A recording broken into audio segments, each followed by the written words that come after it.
So, okay, good afternoon. We will be talking about the passage of scripture that has something to do with what we call lex talionis, or the law of retaliation. And so, sorry.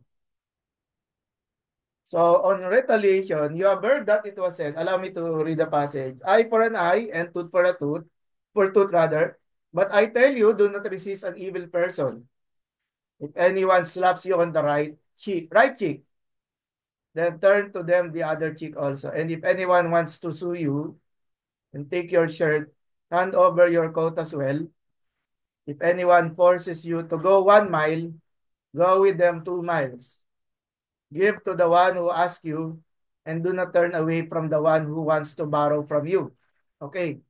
Just look at the text, no? In your close reading, no? Every line here is difficult to accept.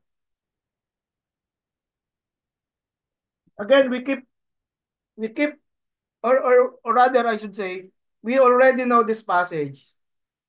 And sometimes when we're doing our Bible reading, it just our eye just slips, no? In other words, part of it because perhaps it slips for two reasons, no? You may add the third or the fourth. First is that we think it's too difficult, and so the question is it really binding, or should I do it? And then the second thing, there is really an element of ambiguity, no, in this passage, which again compels us to no, to study more. And I think this is a good opportunity for everyone in this class to really delve deeper, no, into the discussion. So notice that these are some literary elements, no, that can be identified in the passage. The concept of the eye, or meaning eye, tooth, and right cheek. These refer to body parts, okay? And of course, the left cheek is included, no? Do not forget the left cheek. The tunic and the cloak. The 1 and 2 miles, and then the one who begs, and then the one who borrows. And sometimes when you look at the verse 42, no? Give to the one who asks you and do not turn away. It again is a difficult text, no? Because there's always this tendency, no, for people to abuse. No? So it doesn't, of course, when you say borrow, no, it means borrow, the person has to pay, di ba? And sometimes this is a weak, a weak principle being practiced, no, today, no. So this is the yes, Pastor Shiring, welcome also. So this is a analysis by Talbert, no. So you have heard the recurring introductory phrase, and then there's an eye for an eye, and then a tooth for a tooth. And then the passages are there for if you want to review the Old Testament texts. But I say, so which means there is a change of gear. Do not retaliate against one who is evil. And then there are 4 illustrations to that do not retaliate, okay? Do not retaliate.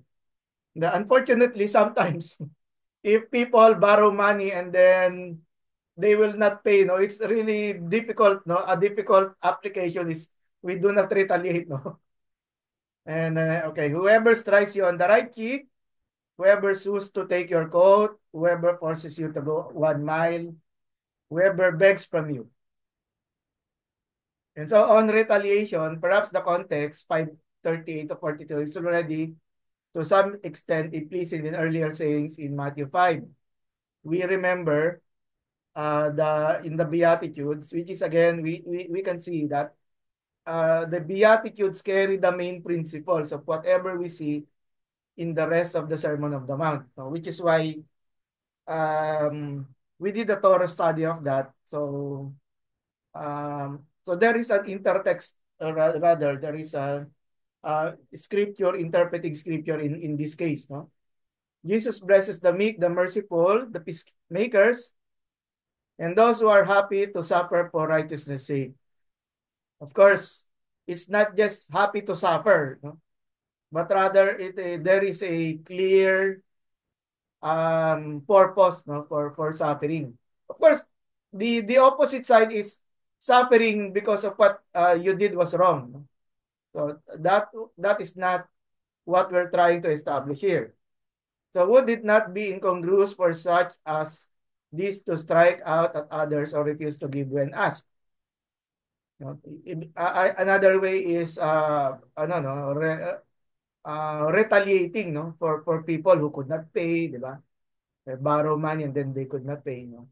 Again in 5:21-26, Jesus forbids anger, an emotion that would make the actions of 5:38-42 impossible.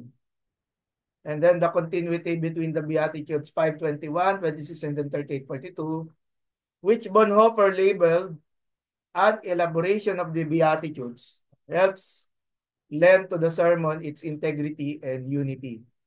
So for those who do not know Dietrich Bonhoeffer, he was a German theologian during World War II, and then he was one of those who among the German people established what they call the confessing church. And so they opposed the rule of Hitler, and Bonhoeffer was also captured, implicated to an attempt to assassinate, no, an attempt to assassinate Adolf Hitler. But unfortunately, so he was in prison. Unfortunately, when the Allies, no, were getting into the territories of Germany, Bonhoeffer was put to death. We will see more of that, no, later on yung kay Bonhoeffer in one of the journal articles that will be part of your readings. On retaliation still, Leviticus 24, anyone who takes the life of a human being is to be put to death. No? So look at the difference between the message of the text, no, in comparison to how Jesus reinterprets this text, no? Anyone who takes the life of someone's animal must make restitution, life for life. So anyone who injures their neighbor is to be injured in the same manner. Fracture for fracture, eye for eye, tooth for tooth. The one who has inflicted the injury must suffer the same injury. Exodus 21, anyone who strikes a person with a fatal blow is to be put to death. However, if it is not done intentionally, perhaps referring to self-defense or simple accident, no? If a person is cutting off a tree, the tree fell upon another person, no? Very, very unfortunate. God lets it happen. They are to flee to a place I will designate. These are cities of refuge. But in some way, it is similar to the modern jails, no? Modern jails, because in those cities of refuge, they could not get out because of the tendency of the avenger, no? A family member or a relative who can exercise yung judgment, no, on that person. But if anyone schemes and kills someone deliberately, we call that murder, no? That person is to be taken from my altar and put to death. And then still, Deuteronomy 19, show no pity. These are very strong language. No? These are very strong terms, no? When we look at how the Mosaic law was practiced during their time. No? Show no pity. So in a way, if you are having pity in your heart, no, that's wrong. So it's really it's really a different paradigm, no? But what can we do about it? This is part of Holy Scripture, no? We are not to say take away some text, no? But of course we can learn from it. Eye for life, eye for eye, tooth for tooth, hand for hand, foot for foot. And so, most of you have been introduced or you know about the Hammurabi Code. And these are some of the lines that can be seen or indicated in the Hammurabi Code. If someone breaks another person's eye, their eye should be broken in return. Someone breaks another person's bone, their bone should be broken in return.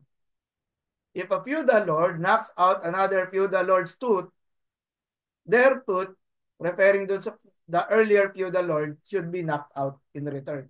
Another way of saying, there are no special treatments, okay? Even a feudal lord is to be punished as well. Now, the principle here is not just life, but the taking of human life. And it required the retribution of a capital sentence. The death of another person's animal only required a commensurate animal's life. As well, a feature of Israel's stallion law is that it is egalitarian, okay? The principle, man or woman, young or old, rich or poor, each is subject to retribution, while some Mesopotamian cultures scaled retribution according to one's status. However prescriptive it might have been, prescriptive meaning it is a law that is required to be done, no? It was also restrictive, and therefore, it was an excellent tool for eliminating blood feuds and intertribal warfare. And so, because of the fear of death, of course, because of the fear that there is an existing law, the compulsion is that you will be careful not to hurt anyone, not to cause a person to lose his eye, no? Suppose someone cuts off my brother's hand and I go and knock off the assailant's head. So of course, there's no equality on that, no, in that part. No? So immediately the initial violence has been escalated. And so the family member of the one who cuts off the brother's hand will take vengeance, no? For killing, and the assailant's family feel honor bound to butcher both me and my family, no? So where will it end? Again, the motive here is to stop people from acting violence from one another. Usually kasi we think that um we there is always this yung the fire, no, the fire in our hearts, no, to really take vengeance, no, or for an injury that was no committed, no. Ito now let's go to reality. This is the reality, but I tell you, do not resist an evil person, okay? So siguro in our churches when we teach this, no, it's really hard to solicit an amen, ano, from the from the listeners. But if the Matean Jesus here is following the same practice as before, this statement must be understood as his interpretation of the divine intent, okay, behind the lex talionis. The true intent of the principle, he says, was to limit revenge or to really get away with it as much as possible. According to Tertullian, if you those who do not know Tertullian, he was the one who developed the concept of the concept of the Trinity. No? Tertullian says this very thing about the lex talionis. So if God's intent was to limit revenge, then that intent is realized best through non-retaliation, not the literal application of the principle rather of an eye for an eye in personal relations. So in a way, di ba, if uh, let's just talk about a test case, no? And there is really violence committed on one of your family members, di ba? And again, the fire in our hearts, no, is really to take revenge No? We take revenge and we call it human justice. No? We call it human justice. But again, with regards to the principle of what Jesus is teaching here and how Tertullian interpreted it, is really to really dispense away, to give away, or clearly speaking, not retaliate. And when we say not retaliate, again, people would be asking, where is the justice there? No, where is the justice there? And we also have our own local sayings, di ba? Lintik lang yung walang ganti, di ba? Or another way of saying, no, yung, or even being criticized as a coward, no? So there are Jewish sources, no? Joseph Penasina, 23, it does not befit us to repay evil for evil. The author of this Sudipigripa uh, sees the principle that it is not beneficial, it's not helpful. Second Enoch 50, and every assault and every wound and burn, every evil word, if they happen to you on account of the Lord, endure them. So similar to the Beatitudes on if anyone says falsely against you on account of me. And being able to pay them back, do not repay them to your neighbor because it is the Lord who repays. And he will be the avenger for you on the day of the great judgment. So, it is not only, of course, the eschatological judgment, no? Rather, I believe even the Lord, no, repays, no, in this life, no, in this very life. The Lord practices justice, no? Okay. And then for Greco-Roman sources, Socrates of Plato's Crito says, one must not even do wrong when one is wrong, which most people regard as the natural course. Again, this is again a challenge and a question of justice. No? Seneca on anger, Pericles accepted in silence for an entire day a hooligan's abuse and reviling, and afterwards, when darkness fell, commanded his servants to take a torch and escort the man home. Instead of showing or taking vengeance, no, this person, Pericles, according to Plutarch, no, um, expressed kindness, no, in the face of expressed kindness in the face of um, abuse and evil. Life of Pythagoras, it is much more pious to suffer injustice than to kill a person. For judgment is ordained in Hades. So again, in this case, Pythagoras is um, he believes that there is a judgment from the gods, no, uh, from the Greek gods, no, to in the future. Now, striking on the cheek, okay. So I do not know if any one of you experienced being stricken on the cheek, no, whether by your parents or your girlfriend, no, kasi I hope si Ate Lisa, no, hindi naman, anyway, sorry naman. What I'm just trying to say is, no, yung, it is humiliating. No? To do this is humiliation. If someone strikes a disciple on the nose, no, rather than on the cheek, or has already struck both cheeks, is a disciple free to hit back, no? So, kasi, na parang I already gave you one, I already gave you two, no? The right cheek, the left cheek, and now you strike me on the nose. So now it's time for me, no? So, so ano, like you remember how Peter asked the Lord Jesus Christ how many times he's going to forgive, right? He said, "Am I going to forgive 7 times?" No, meaning after 7, so the 8, 9, and 10, I'm no longer going to forgive, no? But Jesus said, no, 7 times 7. So that's a lot, no? Well, actually, it resounds yung concept of the Leviticus, no? Or the um um, the the day of Jubilee, no? The day of Jubilee.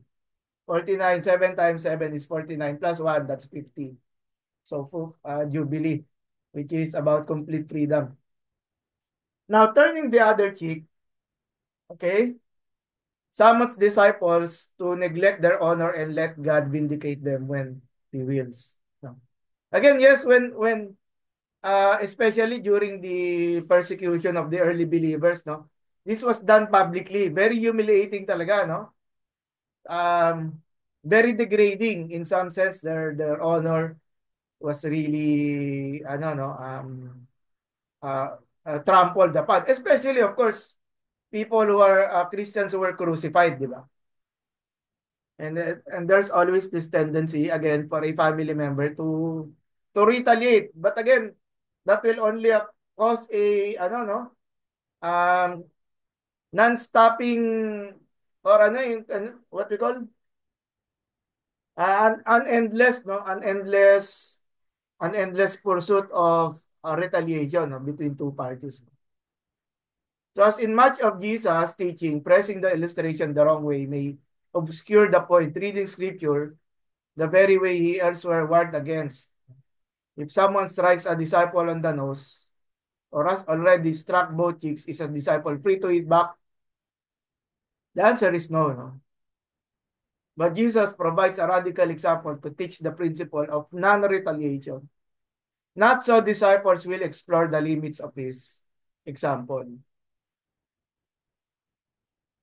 How about suing? Or in other words, there is this um, uh, uh, what we call a means of punishment, no, for the lack of capacity to pay, no. Yung payment kasi, because a person is not able to pay, no, they can punish the one who owes them money, no. So yon, many peasants only have one outer cloak, okay. For us, that is the blanket, no. Of course, blanket when you're sleeping, no, in the bed. But this one, it is a part of their clothing. Jesus demands that one surrender the one possession the law explicitly protects from legal seizure.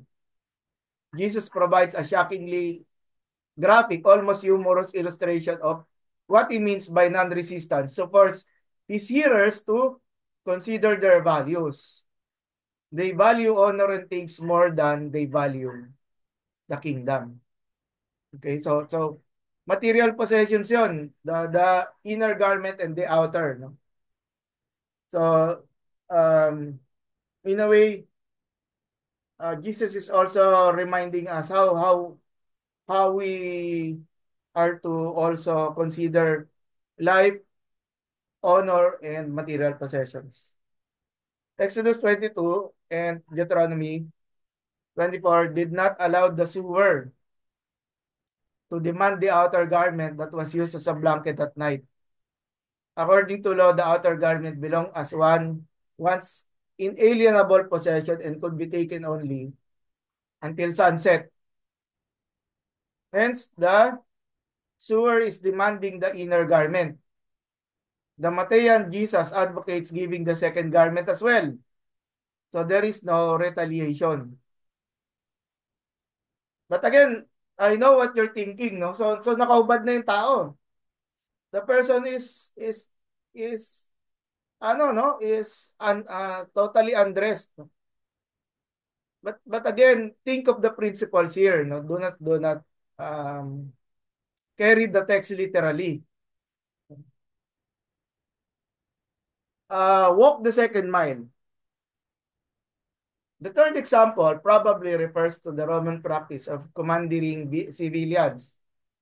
If someone forces you to go 1 mile, go within 2 miles. An ordinary Roman soldier could legally commandeer a civilian to help him. For example, to carry his luggage for a prescribed distance. Jesus' followers are not to feel hard by done by and irritable in such cases is as if a person insulted, but are to double the distance and accept the imposition cheerfully. If you remember during the crucifixion of Jesus, no, there was a person named Simon, and to him, he was forced to carry the load of Jesus, seeing that Jesus was already incapable of completing the the walk, no, towards Golgotha. Simon Simon took the weight, no, but it was not out of his no free will. Not Simon was a sympathizer, no, that is not the case. Rather, it was commanded to him out of his against his own free will, no?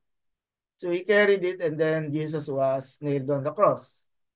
But here, the problem being highlighted here is that when the Roman officials tell the Jewish counterparts, no, to carry load for them, well, of course, how would you feel, diba? How would you feel?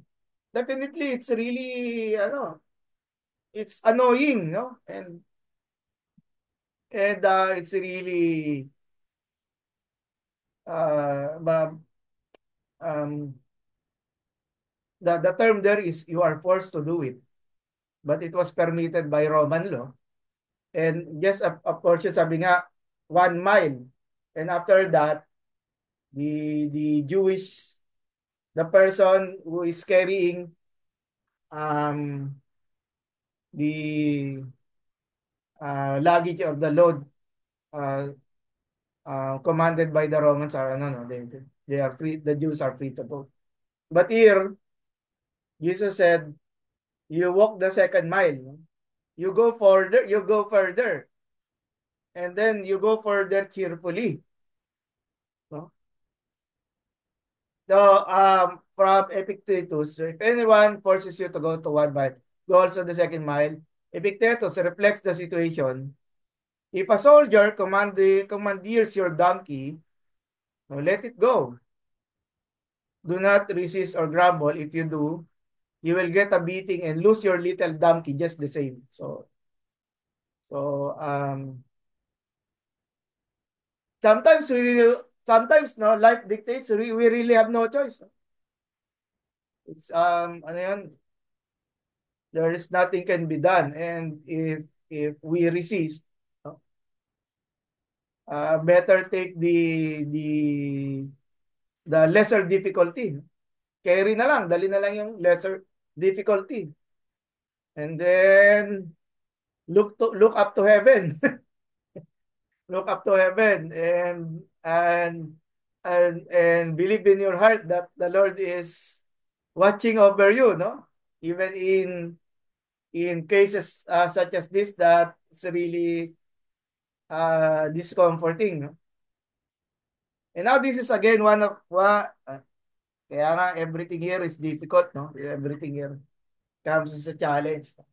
Whoever begs from you. So now think of the people who no, owe you money, okay?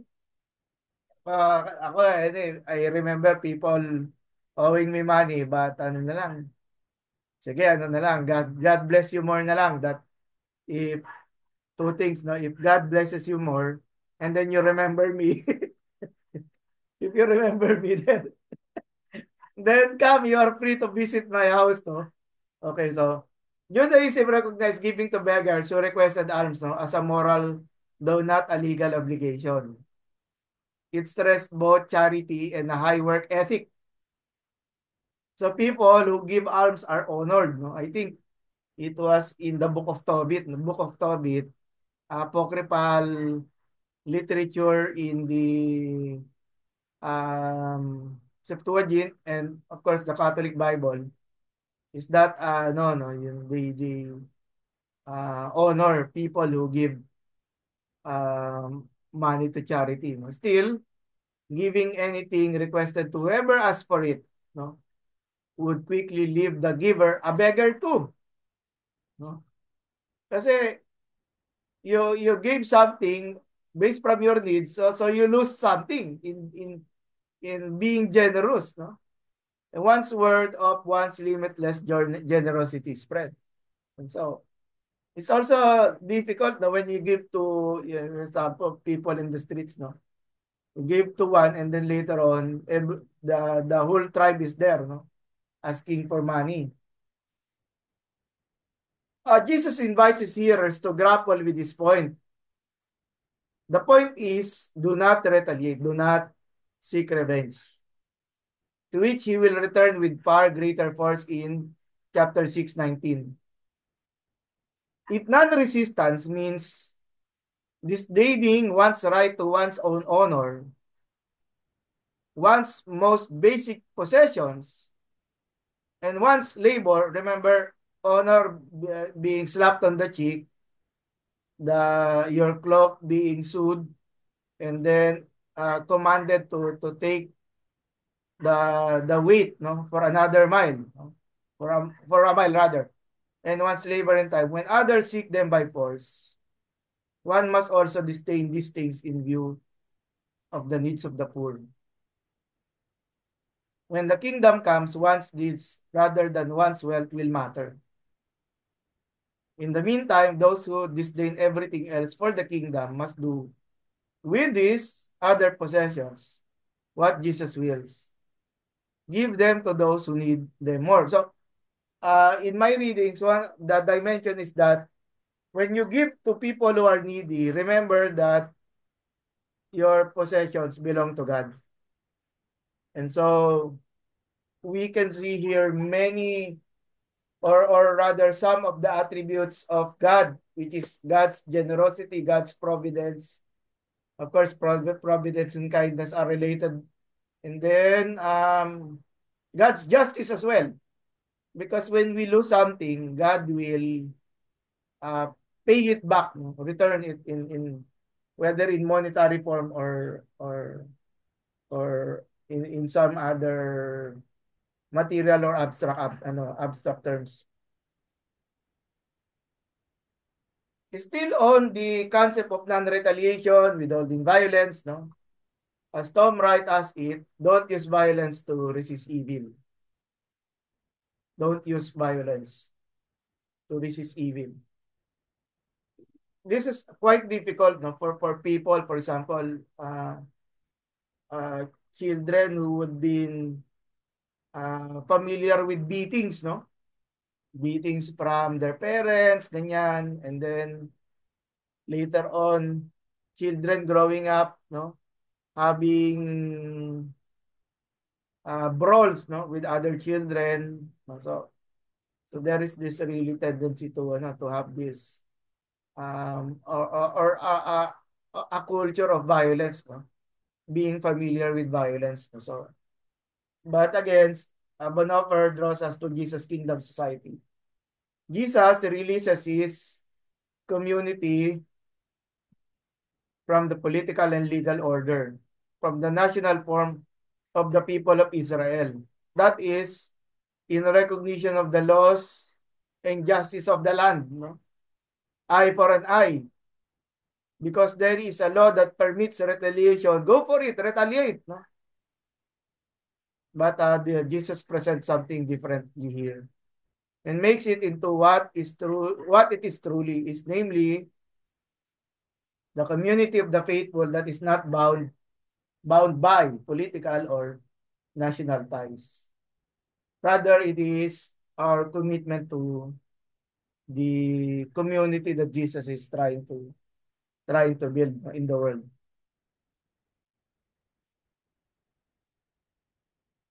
Jesus' ethic here, like so much of the Messianic ethic, is shaped by the Jesus creed of loving God and loving others. Those who love will love even those who dish out injustices. A person shaped by the Jesus creed responds to injustice, not with retaliation and vengeance, but with grace, compassion, and abundant mercy in such a way that it reverses injustice. Not necessarily that if we do justice or kindness to a person who has done us wrong, that the person will change his mind, no? Maybe, perhaps that can take place, but we should not be sure about it. No? Or others would say, maybe if we've shown kindness and a Christian character to people who have done us injustice, maybe one day they will come into the Lord. They will come know the Lord. Well, again, that is a possibility, but um, we do not set our expectations. Rather, we put our thoughts, no, that God will repay um, uh, in our behalf, okay, on our behalf. So a person, okay, in such a way that it reverses injustice. In other words, Jesus followers, you and I and our fellow believers dwell in an alternative society that protects systemic injustice and embodies an alternative life, love-shaped justice.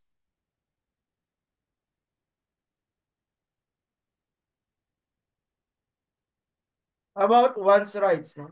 The legalistic mentality, which dwells on retaliation and so-called fairness, makes much of one's rights.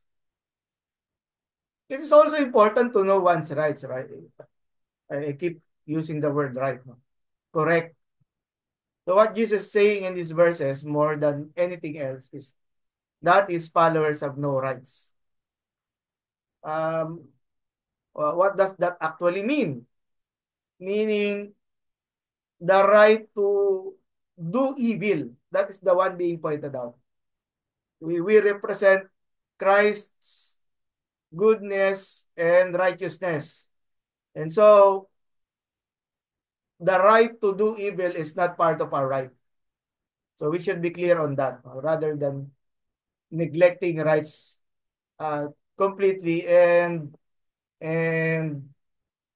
naively, no, naively.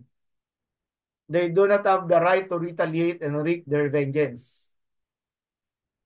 Something really difficult to give advice, no, for people in the church who no, who have been watching face to face, no, regularly. No? They do not have the right to retaliate. They do not have the right to their possessions, nor to their time and money. Even their legal rights may sometimes be abandoned. 540.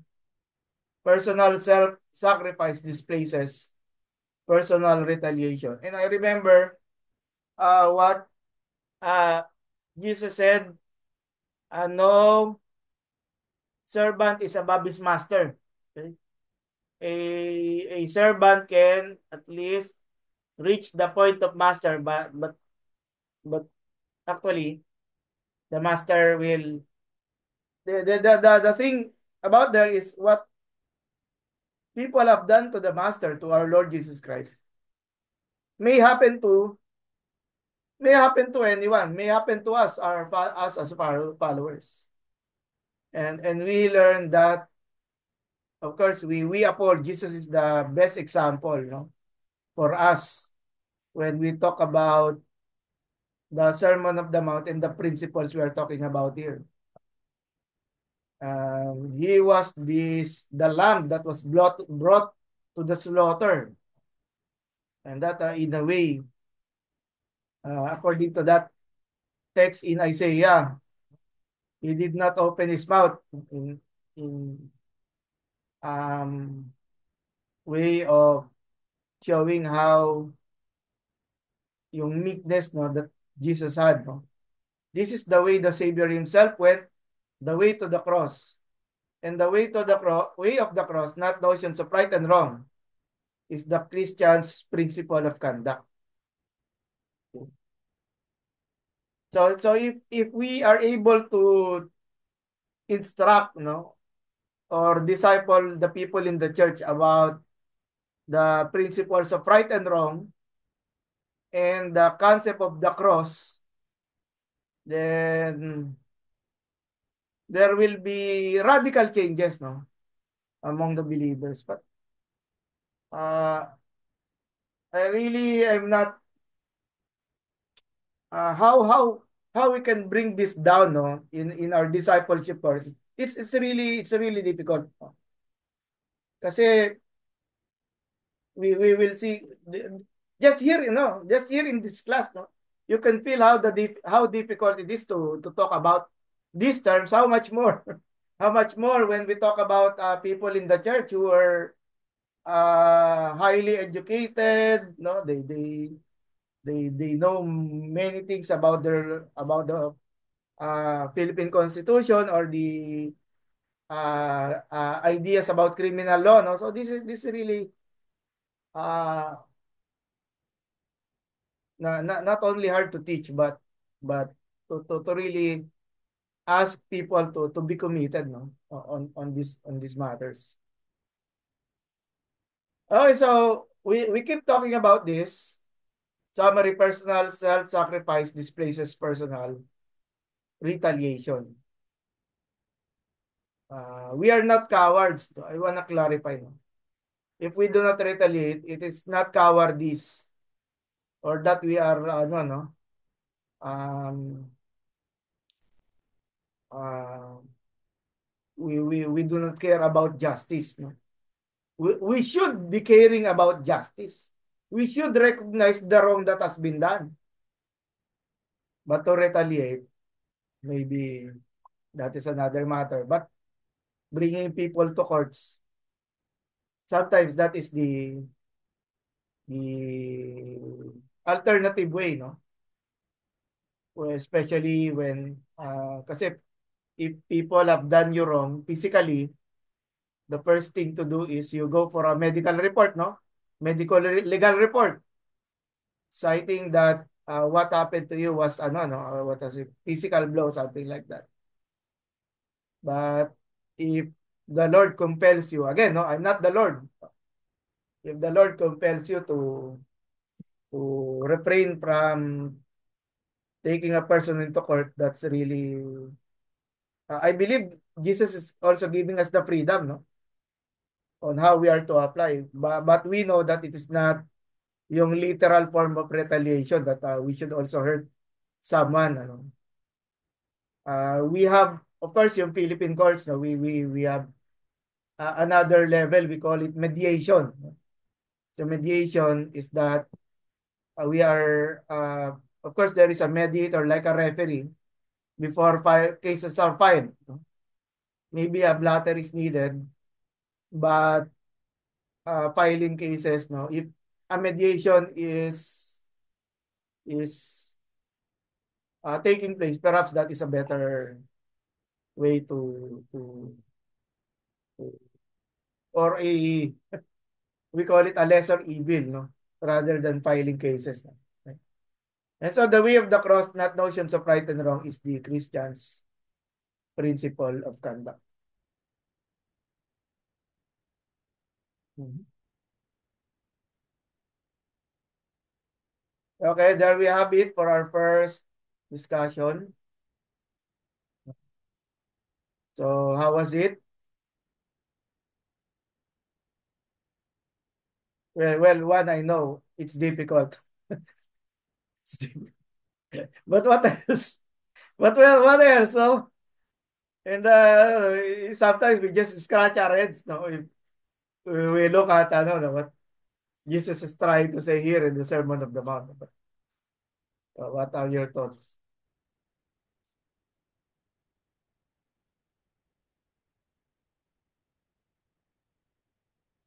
Siguro while you are thinking, there was ano, no, one thing.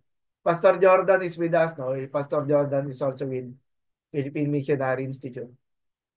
In seminary life, no, we have conflicts, different conflicts, people, payments, or other matters to discuss. No? When I was graduating, that was 2006. No, I told myself before I graduated, I want to forgive everyone who has hurt me in the school, whether the professors, no. So if the Professor Edwin has hurt you, so I'm sorry. But what I did, I told myself I want to forgive everyone who has hurt me, and I will leave PMI, no, that I have forgiven everyone who has hurt me. So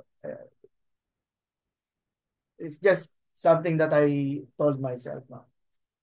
And no, liberating in some sense, no? Liberating. Okay, really up to you. Yan, eye for an eye. What do you think? Yan, ang Kuya Gerald. Well, Kuya Gerald. Kuya Paz. actually, this is really no, very hard teaching coming from the Lord. And looking back to where he started, diba, I was just actually trying to look back again. Where were they? You keep on reminding that this is part of this. We're still discussing the Sermon on the Mount, and this is really something something new to them, or probably those people who were listening were really were really having their eyes really becoming big, or parang in amazement,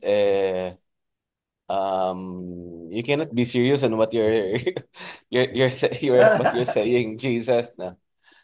But then he was really trying to differentiate ng citizens of heaven and citizens of those who are even, because he was earlier trying to say to the people na unless you surpasses the righteousness of the scribes and the Pharisees, eh. Pero yun nga, wala eh. And yet this is what he was trying to discuss.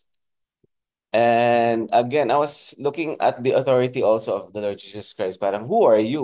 When you were sitting there, na who are you telling this to us? Don't you know that I have an experience that a brother of mine really wronged me, and how can I even forgive him? He has a lot of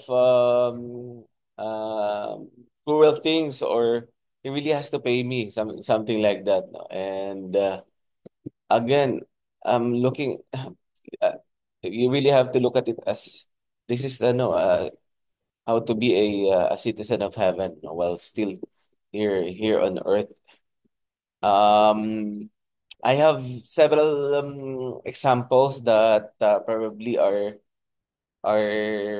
really so hard to forgive. Like, I'm sure this is a public Kuya, information naman. can we When keep, Kuya Je, sandali. oo. Should I Hindi, keep actually, recording? okay lang naman Sige kasi lang, this sige is lang. public public information Okay, naman okay. to. Remember yung namin, di ba, senior pastor namin, yung kanyang daughter was actually raped, no, at her teens, while he was actually out doing Bible study, di ba? And then all of a sudden when he went home, he saw a policeman, and then together with her classmates who was sleeping over, they were raped by those people who, I think, the delivery boys yata ng water nila, something like that, no? But then, dun ka ma-amaze because of the testimony of that person. She became a counselor for those who have been abused. They were able to process it, and our pastor was really saying, if not because of that, he would not have see the the urgency of really discipling other people, or really spreading the good news, because the days are really evil, and people's heart are really um they would always think of hurting someone, eh. Ganun talaga yung mind ng ng tao, eh, no? And amazing, para bang if you're on that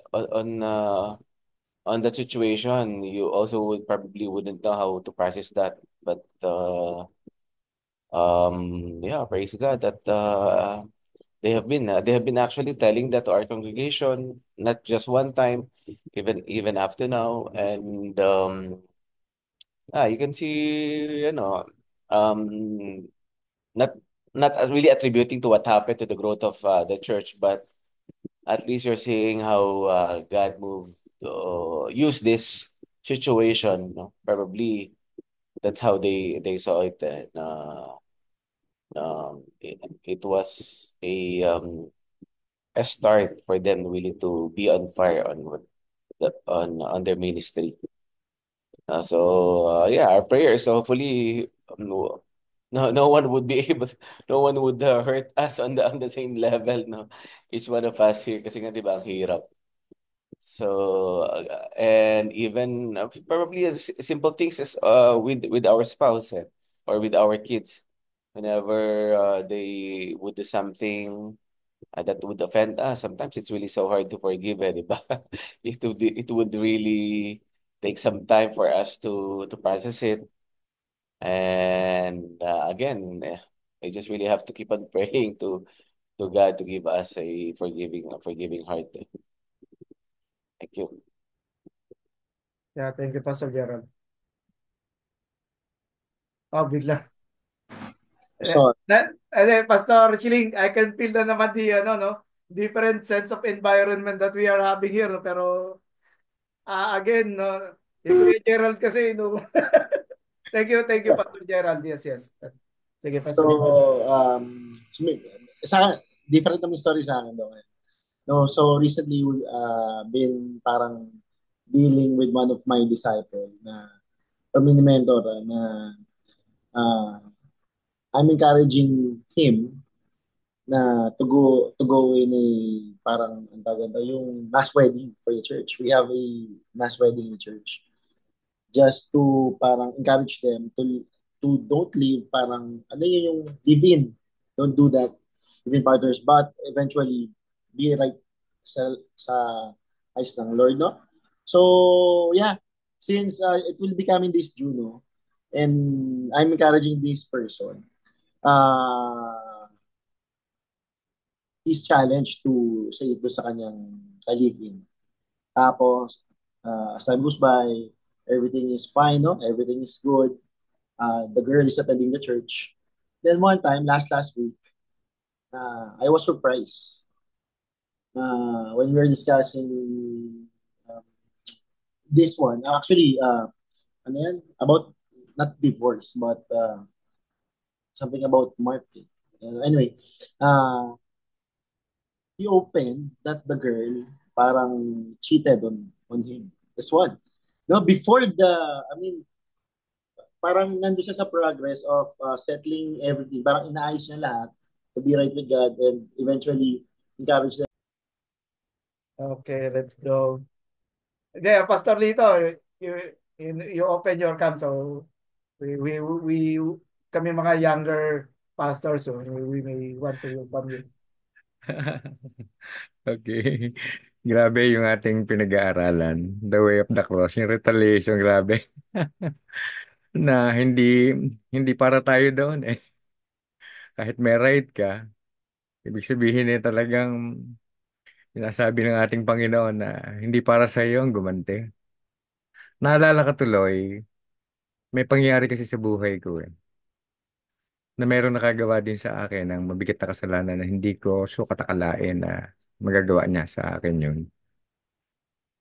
Ang tagal, sabi ko nga sa Panginoon, sabi ko, Lord, baka pwedeng hubarin mo ng pagkakristyano. Makakurot man lang. Yung bang medyo kahit kaprasong kurot lang. Ang tagal kong iniyak sa Panginoon yung bagay na yon. Talaga namang degrading talaga eh. Hindi ko siya katakalain na gagawin niya sa akin.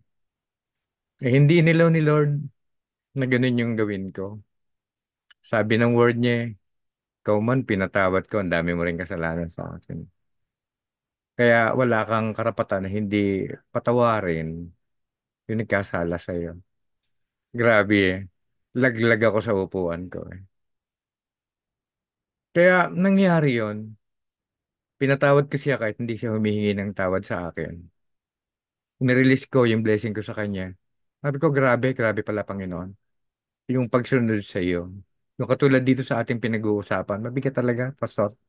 Mga kapatid, grabe. Kaya kanina habang tayo tinuturo ni Sir Edwin, ni Pastor Edwin, sabi ko, ano pa kaya? Ano pa kayang mga pangyayari sa buhay ang maaaring maranasan ng bawat isa sa atin na talagang hindi natin gagawin kahit na napakasakit or napakabigat ng ginawa sa atin, hindi natin iisipin na mag-retaliate. Sa akin yun eh. Sa palagay ko, um, yun na yung pinakamabigat. Sabi ko nung mapagtagumpayan ko nga yung bagay na yun, ano pa kayong pagsubok or yung iaalaw ni Lord sa akin na parang ganun eh. Siguro, tutulungan naman niya din tayo sa bagay na ganun. From experience talaga, grabe, grabe. Pero, nung nagawa ko ang magpatawad, nung magawa ko yung binabanggit ng ating Panginoon, lalo akong nakaramdam ng, ibig sabihin, yung masaya ka dahil nagawa mo kung ano yung kalooban ng Panginoon. At talagang nabalik sa aking isipan yung binabanggit ng ating Panginoon na kung gusto mong sumunod sa akin, kalimutan mo ang iyong sarili, pasanin mo ang iyong krus at pagkatapos sumunod ka sa akin. Grabe. Purihin ng Panginoon, siya naman nagbigay sa akin ng kalakasan para gawin yun, hindi naman ako. Nature kasi ng tao, medyo talagang kantiin ka eh, medyo ah, atot por atot eh. Yeah, Di ba? ang Nay por nature, nay talaga. Totoo yun talaga. Kainin Abel. Kaya, Our nature is kainin Abel. kaya nga kanina, basta nang dinidiscuss mo yan, sabi ko, grabe, grabe. Yun lang po. Yes, yes. Thank you, Pastor Lito. Anyone else before we move to our next? Kasi ano yun? Uh, ano yun? Love your enemies ang next section. So we're not out of the woods yet, no? According to sa idiom, no? We are ano, no, we are going up. We are going up to ano, to a higher plane, sabi nga. Sige. Yeah, but sure ko lang, Doc, no? So, in the essence of yung Sermon of the Mount, preparing, everyone is pine-prepare ng Lord to break the cycle of the world. Eh. Ah, No? After you don't retaliate, then you love.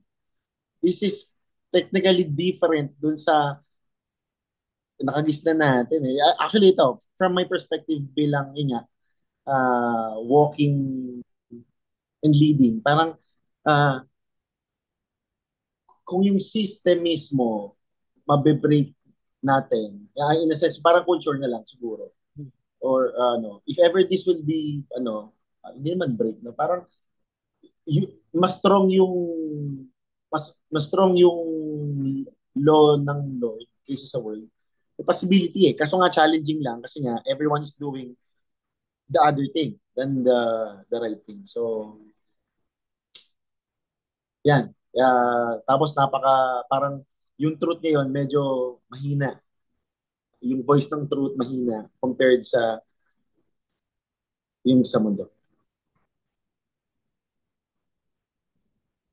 we are like fishes, no, moving upstream.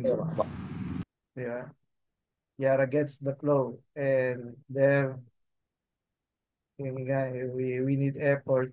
Kaya nga, one of the interpretations related to the Sermon of the Mount is that I forgot the name of the author. It said that this is an impossible task. That this is an impossible task. And since it is like an impossible task, this is only efficient, no? Efficient historically lang daw. Meaning for the 12 disciples and for the early churches, that is just for them. So because of the, yung interpreters looking at the passage na, this is not for me. People cannot do it. Uh,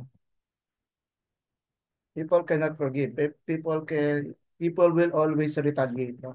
Sometimes like ano eh, no? The interpreter is already yung his own judgment is already uh, closing, no, for other potential applications dun sa ano, sa text. But again, we should uh, late yung when we look at Bonhoeffer's journal article later on, we will also have another dimension to it. Okay, so for now, let's take our break. We will be back in a few minutes. Pastor Cherin, we will take our break and then we will move over sa loving our enemies. No? So that's the focus. Thank you for